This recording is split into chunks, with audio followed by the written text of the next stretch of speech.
A real-life apocalypse that has unfolded in Los Angeles in the form of wildfires, hurting just about everyone and everything in their path. Not even California's famous fabulous rich are safe. Raging, unstoppable fires have killed people across class, rank and status, destroying multi-million-dollar mansions as easily as an ordinary apartment, so-called ordinary apartment. Consider this question. If this is how wild the fire gets at the height of winter, what will be the state and the fate of Los Angeles at the height of summer? A great deal hangs on that very answer, because Los Angeles, you see, is the venue of the 2028 Olympics and Paralympic Games. So, can Los Angeles ensure the safety of athletes, spokespersons, spectators during the greatest sporting event on the world's calendar? A second question here. Can any other city replace Los Angeles at such a short notice? Let's just first examine the first point.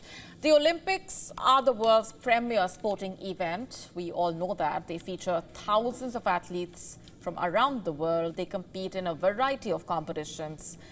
Moreover, the Olympics alternate between the summer and winter seasons. But what's the link with the ongoing fires, you must be wondering?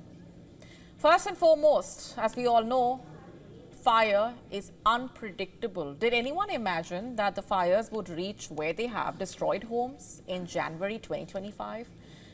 Those in favor of the event argue that this great fire has not touched any of the planned venues for the 2028 games so far. But you see, wildfire does not send you a message to let you know where it's headed.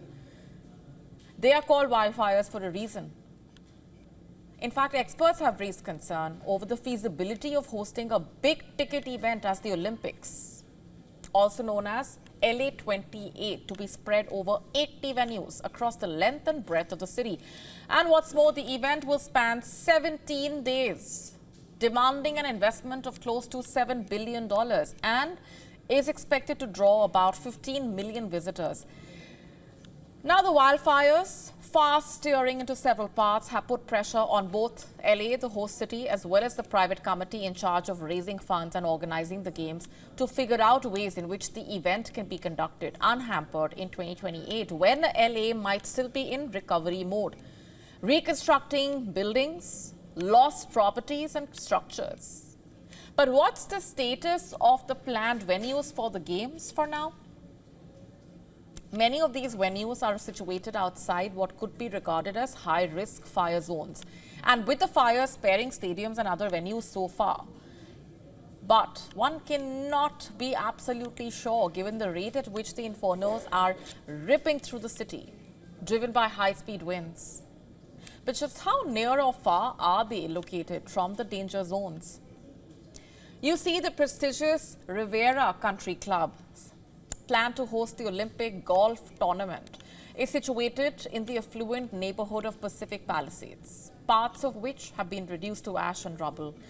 Last week, the flames had come dangerously close to the venue. This naturally have given the organizers a big scare. There's also the Sepulveda Basin Recreation Area. The Sepulveda Basin Recreation Area, set to host archery and skateboarding events, which also might be at a distance too close for comfort. Not just that, the historic Rose Bowl Stadium, scheduled to host football matches during the games, also reported to be within an evacuation protocol zone in Pasadena. And as the fires moved eastward, possible evacuations also looming over the campus in Westwood, which is planned to be housing the Olympic Village. You see, from 1984, when Los Angeles last hosted the Olympics, to 2028, not much seems to have changed venue-wise, as nearly all of the 2028 events are slated to take place in existing buildings, including the Los Angeles Memorial Coliseum, where the opening ceremony, by the way, took place in '84. But you see, the concern does not quite remain limited to the places, but also the people who make the games. One of the most watched and celebrated events worldwide. We are talking about current and former athletes, sportspersons, professional teams, some of whom have been severely impacted by the fires. In fact, just to get you some of the most prominent names that have been impacted, the fires destroyed houses of Los Angeles FC's Mexican striker Carlos Vela, as well as Los Angeles Lakers coach JJ Redick. Also, ex-Olympic swimmer Gary Hall Jr. lost not just his house, but also a total of 10 Olympic medals in the Palisades fire. Just imagine, years of hard work, sacrifice, razed to the ground just like that. One thing is sure, the changing climatic patterns in LA over the last few years and the very unpredictability of these fires is bound to have the organizers on the edge. But coming to the second question, can any other city replace Los Angeles at such a short notice? The answer to that might not be as simple after all, given the current situation unfolding. Meanwhile, experts like Mark Derson, professor at the Pennsylvania State University, have floated contingency plans, including relocating the Games to Paris, the 2024 host city, if necessary. With the fires becoming more frequent and long-lasting than earlier, thanks to climate change in some parts, can LA overcome the tragedy of this scale and its after effects and host successful games just 3 years from now? The clock is ticking. Hectic negotiations are going on in Qatar to finalize the contours of the Israel-Hamas deal. According to reports,